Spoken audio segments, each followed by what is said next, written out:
ആഭാരവർദ്ധൻ ജനങ്ങൾക്കും എൻ്റെ ഗുരുക്കന്മാർക്കും എൻ്റെ എളിയ നമസ്കാരം. പരശുരാമ അവതാരം തുടർച്ചയായി പറയണം. അത് 2-3 എപ്പിസോഡ് വരും. അതുകൊണ്ട് കഴിഞ്ഞതിന് തുടർച്ചയാണത്. അപ്പോൾ കഴിഞ്ഞതിൽ നമ്മൾ എന്ത് പറഞ്ഞു നിർത്തി?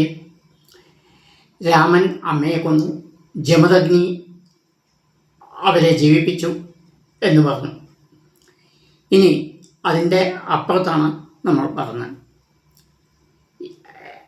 ഇതിൽ ജമദഗ്നി അവരെ ജീവിപ്പിച്ചു. ഭാര്യയെ മാത്രമല്ല, ഇവരെ രാമൻ്റെ സഹോദരന്മാരെയും ജീവിപ്പിച്ചു പറഞ്ഞു. പിന്നെ ഇതിൽ രാമായണത്തിൽ നോക്കുകയാണെങ്കിൽ രാമൻ, അതായത് ഭാർഗവരാമൻ, ജ്യേഷ്ഠന്മാരെ ശപിക്കുകയാണ് ഉണ്ടായത്. പക്ഷെ ഭാഗവതത്തിൽ രാമൻ അവരെ വധിക്കുകയാണ് ഉണ്ടായത്. ഇങ്ങനെ ചില സംശയങ്ങൾ വരും. അത് തീരാൻ വേണ്ടിയിട്ടാണ് ഞാൻ പറഞ്ഞത്. ഇനി പരശുരാമ അവതാരത്തിന് കാരണം എന്താണ്? അത് ആദ്യമേ പറയേണ്ടായിരുന്നു, പക്ഷെ ഇപ്പോൾ പറയണമെന്ന് മാത്രം. എല്ലാ അവതാരങ്ങളും കാരണം ഉണ്ടാവില്ല. ദേവാസുര വധത്തിന് ശേഷം ഒരുപാട് ദേവാസുര വധങ്ങൾ നടന്നിട്ടുണ്ട്. ഈ മരിച്ചു പോകുന്ന അസുരന്മാരെല്ലാവരും ഭൂമിയിൽ വന്ന് ക്ഷത്രിയന്മാരായി ജനിച്ച് പരാക്രമങ്ങൾ ഒരുപാട് കാട്ടി. പരാക്രമങ്ങൾ എന്ന് വച്ചാൽ എല്ലാവിധ വൃത്തികളും കാട്ടി. ജനങ്ങളെ വളരെയധികം ദ്രോഹിച്ചു, കപ്പം കൊടുക്കാൻ യോജിച്ചു. അങ്ങനെ എല്ലാവിധമായ പൊതുജനങ്ങളെ ഭയങ്കരമായി ദ്രോഹിച്ചു. ഇവരുടെ ദ്രോഹം സഹിക്കാതായ ഭൂമിദേവിക്ക്. അപ്പോൾ ഭൂമിദേവി നേരെ ബ്രഹ്മാവിൻ്റെ അടുത്ത് പോയി പറഞ്ഞു, ഇതിൻ്റെ ഏതെങ്കിലും ഒരു വഴി കാണണം. ബ്രഹ്മദേവൻ ശിവനോട് പറഞ്ഞു. ഇവർ മൂന്നും കൂടെ മഹാവിഷ്ണുവോട് പോയി പറഞ്ഞു. അപ്പോൾ മഹാവിഷ്ണു പറഞ്ഞു, ശരി, ഞാൻ ഇങ്ങനെ അവതാരമെടുക്കാം, ക്ഷത്രിയന്മാരെ ഞാൻ വധിച്ചു കൊള്ളാം, അവരെ അഹംഭാവം അടക്കിക്കൊള്ളാം എന്ന് പറഞ്ഞ് അവരെ പറയുന്നത് വെച്ച് അതുകൊണ്ടാണ് ഭാർഗവനായി, ക്ഷത്രിയനായി, ജമദഗ്നിക്കും രേണുകയ്ക്കും പുത്രനായി രാമൻ അവതരിച്ചത്. ഇനി അവിടെ നിന്ന് പോവാം. അമ്മയെ ഭാർഗവൻ, അതായത് പരശുരാമൻ വധിച്ചു. അദ്ദേഹത്തിന് അത് മനസ്സിന് ഭയങ്കര വിഷമമുണ്ടായിരുന്നു. എന്തായാലും അച്ഛനെ തൃപ്തിപ്പെടുത്താൻ വേണ്ടിയാണ് ചെയ്തതാണെങ്കിൽ കൂടെ അമ്മയാണല്ലോ, വധമാണ്. അതുകൊണ്ട് അതിന് പ്രായശ്ചിത്തം എന്ത് ചെയ്യണമെന്ന് അറിയാതെ ഇങ്ങനെ ഇരിക്കുന്ന സമയത്ത് അദ്ദേഹം കുലഗുരു, അതായത് അവരുടെ പരമ്പരയുള്ള ഗുരുവായ ഭൃഗു മഹർഷിയുടെ ഉപദേശം തേടി. അപ്പോൾ ഭൃഗു പറഞ്ഞു, ശ്രീപരമേശ്വരനെ കുറിച്ച് തപസ് ചെയ്യുക, എന്നിട്ട് വരബലം സമ്പാദിക്കുക, അതിനുശേഷം ബാക്കി കാര്യങ്ങൾ ചിന്തിക്കുക എന്ന് പറഞ്ഞു. അദ്ദേഹം മഹേന്ദ്രപർവ്വതത്തിൽ പോയി തപസ്സിരുന്നു. ശ്രീപരമേശ്വരൻ പ്രത്യക്ഷമായിട്ട് എന്ത് വേണം ചോദിച്ചു. ഇദ്ദേഹം ആവശ്യപ്പെട്ട ഒന്ന് മാത്രമേ ഉള്ളൂ. അതായത് പരശുരാമൻ ആവശ്യപ്പെട്ട ഒന്ന് മാത്രമേ ആവശ്യപ്പെട്ടു. എല്ലാ ആയുധവിദ്യകളും എനിക്ക് അഭ്യസിപ്പിച്ച് തരണം, എന്നെ അനുഗ്രഹിക്കണം എന്ന് പറഞ്ഞു. അദ്ദേഹം അത് നൽകി. അതിന് പുറമെ ശിവൻ അദ്ദേഹത്തിന് ഒരു രഥം സമ്മാനിച്ചു. അതിനുശേഷം അസ്ത്രം അവസാനിക്കാത്ത ഒരു ആവനാഴി കൊടുത്തു. ഈ ആവനാഴി പറഞ്ഞാൽ എന്താണ്? ഈ അമ്പും വില്ലും ഉപയോഗിക്കുന്ന സമയത്ത് വില്ലിൻ്റെ കൂടെ അമ്പുകളെ സൂക്ഷിക്കാൻ പിൻഭാഗത്ത് ഇങ്ങനെ കൂട പോലെ ഒന്ന് കെട്ടിയിട്ടുണ്ടാവും. നിങ്ങൾ ശ്രീരാമൻ്റെ ഇതിലൊക്കെ കണ്ടിട്ടുണ്ടാവും. അതിന് പേരാണ് ആവനാഴി. സാധാരണ ആവനാഴിക്കും ഇതിനുമുള്ള വ്യത്യാസം എന്താ വെച്ചാൽ, സാധാരണ ആവനാഴി എന്താ വെച്ചാൽ യുദ്ധത്തിന് പോകുന്ന സമയത്ത് അതിൽ അസ്ത്രങ്ങൾ ഇട്ട് വെച്ച് പോവും. അത് കഴിഞ്ഞാൽ പിന്നെ നമ്മൾ അരിയിടണം. പക്ഷേ ശിവൻ പരശുരാമന് കൊടുത്ത ഇത് ആവനാഴി അങ്ങനത്തെ അല്ലായിരുന്നു. അത് അവസാനിക്കില്ല. ഒന്നെടുത്തു കഴിഞ്ഞാൽ 2 അവിടെ വരും. അങ്ങനെ അവസാനിക്കാത്ത ഒരു ആവനാഴി കൊടുത്തു. അതിനുശേഷം അദ്ദേഹം ഒരു വെൺമഴു സമ്മാനിച്ചു. ഈ വെൺമഴു സമ്മാനിച്ചത് ബ്രഹ്മപുരാണത്തിൽ പറയുന്നത് എന്താ വെച്ചാൽ, ശിവൻ രാമനെ ദേവാസുര യുദ്ധത്തിന് അവർക്ക് ദേവേന്ദ്രനെ സഹായിക്കാൻ അയച്ചു. അതിൻ്റെ പാരിതോഷികമായി ഒരു മഴു സമ്മാനിച്ചു. അതാണ് വെൺമഴു എന്ന് ബ്രഹ്മാണ്ഡ പുരാണത്തിൽ പറയുന്നു. പക്ഷേ രാമായണത്തിൽ എങ്ങനെ പറയണമെന്ന് വെച്ചാൽ, കൗഞ്ചപർവ്വതം എന്ന ഒരു പർവ്വതം ഉണ്ടായിരുന്നു. ആ പർവ്വതത്തിനെ ഒരു അമ്പ് കൊണ്ട് രണ്ടാക്കി പിളർന്നതിൻ്റെ സന്തോഷത്തിൽ അദ്ദേഹത്തിന് വെൺമഴു സമ്മാനിച്ചു. ഏതായാലും ശിവൻ അത് കൊടുത്തു എന്നുള്ളതിന് യാതൊരു തർക്കവുമില്ല. ഓക്കെ, ഇനി അടുത്ത് ജമദഗ്നി. ഇദ്ദേഹം അവിടെ മഹേന്ദ്രപുരത്ത് താമസമായി. ജമദഗ്നിക്കും മനസ്സിന് ഭയങ്കര വിഷമം. എന്താണ്? പത്നിയെ തൻ്റെ പുത്രനെ കൊണ്ട് വധിപ്പിച്ചു, രേണുകയെ. അപ്പോൾ രേണുക ഭാര്യയാണ്. അപ്പോൾ രേണുകയെ എങ്ങനെയെങ്കിലും പ്രീതിപ്പെടുത്തണം, താൻ ചെയ്ത തെറ്റിന് ഒരു അപരാധമാക്കി കാണണം. അതിനെന്താ വഴി? അദ്ദേഹം ഇങ്ങനെ ആലോചിച്ച് കൊടുക്കും കാലം ദേവലോകത്ത് പോയി കാമദേവനെ കുറിച്ച് നന്നായി അദ്ദേഹം സ്തുതിച്ചു. ദേവലോകത്ത് പോയി കാമധേനു എന്ന പശുവിനെ കുറിച്ച് നല്ലപോലെ സ്തുതിച്ചു. ഈ കാമധേവൻ ഏതാണ്? പാലാഴി മദനത്തിൽ നിന്ന് വന്നതാണ്. പാലാഴി മദനത്തിൽ ഞാൻ പറഞ്ഞിട്ടുണ്ട്, അത് ശ്രദ്ധിച്ചിട്ടുണ്ടായിരിക്കണം. ആ കാമദേവനും സ്തുതിച്ചപ്പോൾ കാമധേനു പ്രത്യക്ഷമായിട്ട് തൻ്റെ സഹോദരിയായ സുശീല എന്ന പശുവിനെ നൽകി. അപ്പം കാമദേവ് സുശീലയെ കൊടുത്ത കാമദേവിൻ്റെ അതേ അനുഭവങ്ങൾ തന്നെയാണ് സുശീലയും ചെയ്തു കൊടുക്കുക. അങ്ങനെ ഇരിക്കുന്ന സമയത്ത് ഇത് കൊണ്ടുവന്നു ആശ്രമത്തിൽ കെട്ടി. അങ്ങനെ ഇരുന്നത് കാർത്യവീരാർജുനൻ. ഇദ്ദേഹത്തിൻ്റെ കഥ ഞാൻ ഇനിയും പറയാൻ പോകുന്നുണ്ട് കേട്ടോ, പിന്നീടാണ് പറയുക. പക്ഷേ ഇത് രാമൻ്റെ കഥ വന്നതുകൊണ്ട് അതിൻ്റെ തുടർച്ചയിൽ കാർത്യവീരാർജുനൻ്റെ ആദ്യം തന്നെ വരും. അദ്ദേഹം ഇങ്ങനെ ഒരിക്കൽ തൻ്റെ പെടകളും രാജധാനിയിൽ നിന്ന് തൻ്റെ പ്രജകളെ എല്ലാവരും കൂട്ടിക്കൊണ്ട് ഇങ്ങനെ വനസ്ഥയിലേക്ക് ഇങ്ങനെ ഒരു യാത്രയായി.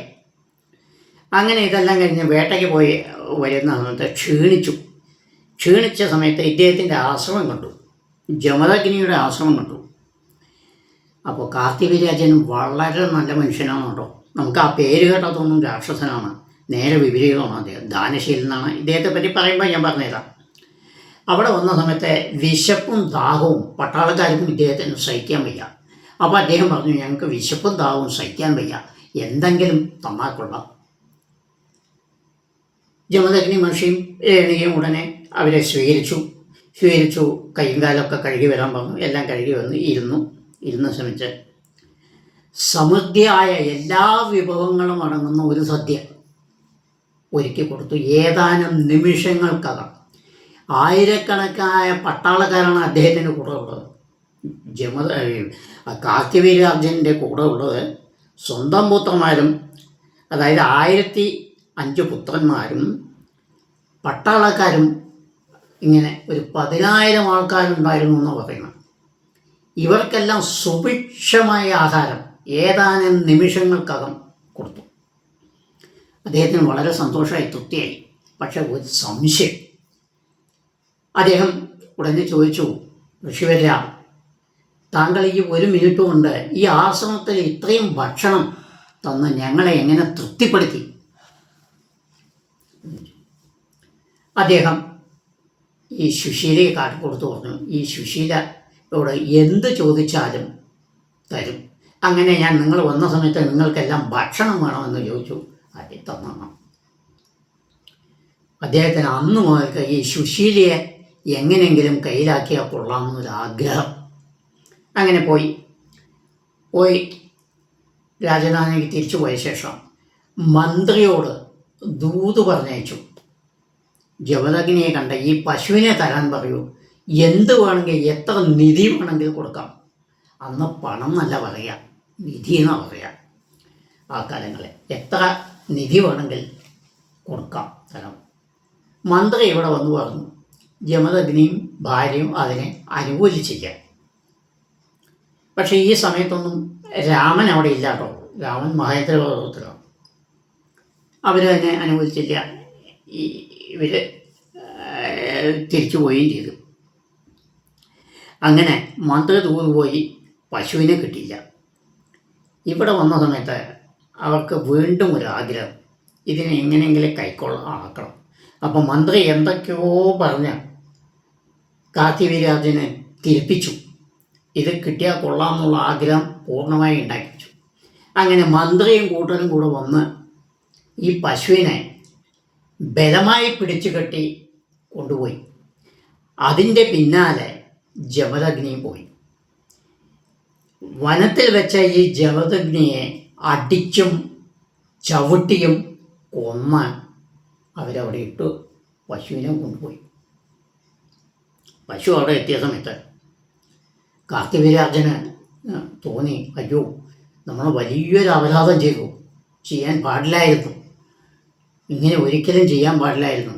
അദ്ദേഹത്തെ കൊന്നത് വളരെ തെറ്റായിപ്പോയി. പശുവിനെ കൊണ്ടുവന്ന് ശരി, പക്ഷെ കൊല്ലാൻ പാടില്ലായിരുന്നു എന്ന് പറഞ്ഞ് ദുഃഖിച്ചുകൊണ്ട് തൻ്റെ അരൺമനയിലുള്ള തൻ്റെ റൂമിൽ, അതായത് ഗൃഹത്തിൽ ദുഃഖിച്ചുകൊണ്ട് കരഞ്ഞുകൊണ്ട് കട്ടിലിൽ കിടന്നുകൊണ്ട് തന്നെയിരുന്നു. അപ്പം രാമൻ അവിടെ ഇല്ല. ഭർത്താവിനെ കാണാതായ സമയത്ത്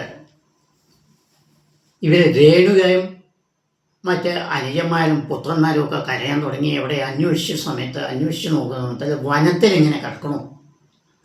അതിനെ അവർ പെറുക്കിക്കൊണ്ടുവന്ന് 21 പ്രാവശ്യം അദ്ദേഹം രേണുക നെഞ്ചത്തടിച്ച് കരഞ്ഞു.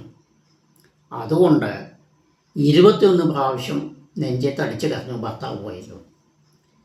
അപ്പോൾ രാമൻ തിരിച്ചു വന്ന സമയത്ത് വഴിയിൽ വെച്ച് ഈ വർത്തമാനങ്ങൾ അറിഞ്ഞു. ഉടനെ വന്ന് അമ്മയോട് പറഞ്ഞു, ഈ ജഡത്തിനെ സൂക്ഷിച്ചു വയ്ക്കുക എന്ന് പറഞ്ഞു. ജഡത്തിനെ സൂക്ഷിച്ചു വെച്ചു. സൂക്ഷിച്ച് അദ്ദേഹം കുറച്ച് ഇരുന്ന് ധ്യാനിച്ചു. അതിൻ്റെ ഫലമായി ഭയങ്കര ശക്തിയുള്ളവനാണല്ലോ, അവതാര പുരുഷനാണല്ലോ. അദ്ദേഹം ധ്യാനിച്ച സമയത്ത് ശുക്രാചാര്യർ അവിടെ വന്നു. ശുക്രാചാര്യർ വന്നു മൃതസഞ്ജീവിനി എന്ന മന്ത്രം ജപിച്ച് അവരെ ജമദഗ്നിക്ക് ജീവൻ നൽകി. അപ്പോൾ ഇദ്ദേഹത്തിന് ആർക്ക്, നമ്മുടെ പരശുരാമന് ഭയങ്കര ദേഷ്യം വന്നു. ഇതിന് എന്തെങ്കിലും മാർഗം കണ്ട് ഈ അവരെ നശിപ്പിച്ചിട്ടേ ഉള്ളൂ എന്ന ഇതോടുകൂടി പരശുരാമൻ അങ്ങനെ പോയിട്ട് തൻ്റെ കൂടെയുള്ള ഒരു ഭക്തനെയും കൂട്ടിക്കൊണ്ടുപോയി. അവിടെ എത്തിയ സമയത്ത് അദ്ദേഹം ശിവബോധനെ പ്രാർത്ഥിച്ചു. ശിവബോധനെ പ്രാർത്ഥിച്ചതിൻ്റെ ഫലമായി ആ രഥവും, അതായത് ശിവൻ കൊടുത്ത രഥവും ആവനാഴിയും അമ്പുകളും എല്ലാം അവിടെ പ്രത്യക്ഷമായി. ഇദ്ദേഹം രഥത്തിൽ നിന്നു. എന്നിട്ട് ആകൃതവർണ്ണൻ എന്നാണ് ഇദ്ദേഹത്തിൻ്റെ കൂട്ടുകാരൻ്റെ പേര്. ഈ പരശുരാമൻ്റെ കൂട്ടുകാരന് ആകൃതവർണ്ണൻ എന്നൊരു കൂട്ടുണ്ടായി. അദ്ദേഹത്തെ എപ്പോഴും കൊടുക്കുന്നു. ശ്രീകൃഷ്ണന് കുചേലനെ പോലെയാണ് അദ്ദേഹം എപ്പോഴും ഉണ്ടായത്. അപ്പോൾ ഈ ആകൃതവർണ്ണനോട് പറഞ്ഞു, നീ പോയി അകത്ത് പോയി പറഞ്ഞിട്ട് വാ, സുശീലയെ വിട്ടു തരണം, അല്ലെങ്കിൽ യുദ്ധത്തിന് തയ്യാറാകണം. ഈ ആകൃതവർണ്ണൻ ദൂത് പോയി അകത്ത് പോയി ഇങ്ങനെ കാർത്തിവീര്യാർജുനോട് ഈ വിവരം അറിയിച്ചു. അദ്ദേഹം വളരെ ബഹുമാനത്തോടു കൂടി വന്ന് കൈ തൊഴുന്നു പറഞ്ഞു, എനിക്ക് സുശീലയെ വിട്ടുതരാൻ യാതൊരു മടിയുമില്ല. പക്ഷേ ഈ 10-12 വയസ്സായ ഒരു കുട്ടിയുടെ മുമ്പിൽ ഞാൻ ഇത്രയും വലിയ രാജാവ് താഴെ പറഞ്ഞാൽ അതൊരു ഞങ്ങൾക്ക് ക്ഷത്രിയന്മാർക്ക് യോജിച്ചതല്ല. അതുകൊണ്ട് ഞാൻ ചെയ്യില്ല. ഇദ്ദേഹം വീണ്ടും വീണ്ടും അപേക്ഷിച്ചു, ചെയ്തില്ല. യുദ്ധം തന്നെ, രണ്ടുപേരും യുദ്ധം, അങ്ങോട്ടും ഇങ്ങോട്ടും ഭയങ്കരമായ യുദ്ധം 13 ദിവസം നീണ്ടു നിന്നു. 13 ദിവസം നീണ്ടു നിന്നു. 1000 പുത്രന്മാരെ കൊന്നു. ആര്? പരശുരാമൻ മറ്റേയാളുടെ ശത്രുവിൻ്റെ 1000 പുത്രന്മാരെ കൊന്നു. അതായത് കാർത്തിവീരാർജുനൻ്റെ 1000 പുത്രന്മാരെ കൊന്നു. യുദ്ധം നിന്നില്ല. രണ്ടുപേരും അതിശക്തന്മാരാണ്. ഒരാൾ മഹാവിഷ്ണുവിൻ്റെ അവതാരം, മറ്റൊരാൾ ഭയങ്കരമായ ശക്തിയുള്ളവൻ. ഈ ദത്താത്രേയ മഹർഷിയെ തപസ് ചെയ്ത് അദ്ദേഹം കുറേ വരങ്ങൾ സമ്പാദിച്ചിട്ടുണ്ട്. എന്താണ്? ഒന്ന്, 1000 കൈകൾ ഉണ്ടായിരിക്കണം. 2, സർവൈശ്വര്യങ്ങളും ലഭ്യമാകണം. 3, യുദ്ധത്തിൽ ആരോടും പരാജയം പാടില്ല. 4, ശ്രീഹരിയുടെ കയ്യാൽ മാത്രമേ മരിക്കാൻ പാടുള്ളൂ. ഏറ്റവും പ്രധാനപ്പെട്ടത്. കാരണം ഇദ്ദേഹം ഭയങ്കര ഭക്തനാണ്, ദാനശീലനാണ്, എല്ലാം കൊണ്ടും നല്ല ആളാണ്. അപ്പോൾ അദ്ദേഹം ഇങ്ങനെയൊരു വരം സമ്പാദിച്ചിട്ടുണ്ട്. ആരെ? ദത്താത്രേയ മഹർഷിയെ തപസ് ചെയ്ത്. ഈ ദത്താത്രേയൻ ആരാ? ഞാൻ പറഞ്ഞിട്ടുണ്ട്, നാരദ മഹർഷി പിന്നെ പാതിവൃത്യം 3 ദേവികളുടെ പാതിവൃത്യം പരീക്ഷിക്കുന്ന സമയത്ത് ഉണ്ടായ പുത്രനാണ് ദത്താത്രേയൻ. അത് നിങ്ങൾ ഇതിന് മുമ്പത്തെ എപ്പിസോഡ് വായിച്ചാൽ അറിയാം. ഇത് നമുക്ക് സമയം കളയണ്ട, അതുകൊണ്ട് പറയുന്നു. ആ ദത്താത്രേയനെ പ്രസാദിച്ച് ഇങ്ങനെ ചില വരങ്ങൾ വാങ്ങിയിരുന്നു. അപ്പോൾ യുദ്ധം നിന്നില്ല. യുദ്ധം, രണ്ടുപേരും ശക്തന്മാരാണ്. ഇങ്ങനെ തുടർന്നുകൊണ്ട് പോയ സമയത്ത് ബ്രഹ്മാവ് പ്രത്യക്ഷപ്പെട്ടു, പറഞ്ഞു, അരുത്, നിങ്ങളുടെ യുദ്ധം ഒന്നുകിൽ അവസാനിക്കണം, അല്ലെങ്കിൽ നിങ്ങൾ സാധാരണ ആയുധം ഉപയോഗിക്കണം, അല്ലെങ്കിൽ ലോകനാശം ഉണ്ടായിരിക്കും. നിങ്ങൾ ലോകത്തെ നന്നാക്കാൻ ജനിച്ച ആൾക്കാരാണ്, അത് ചെയ്യരുത് എന്ന് പറഞ്ഞ സമയത്ത് ഇവർ രണ്ടുപേരും കൈകൂപ്പി പറഞ്ഞു, ശരി. പക്ഷേ യുദ്ധം നിർത്തിയില്ല.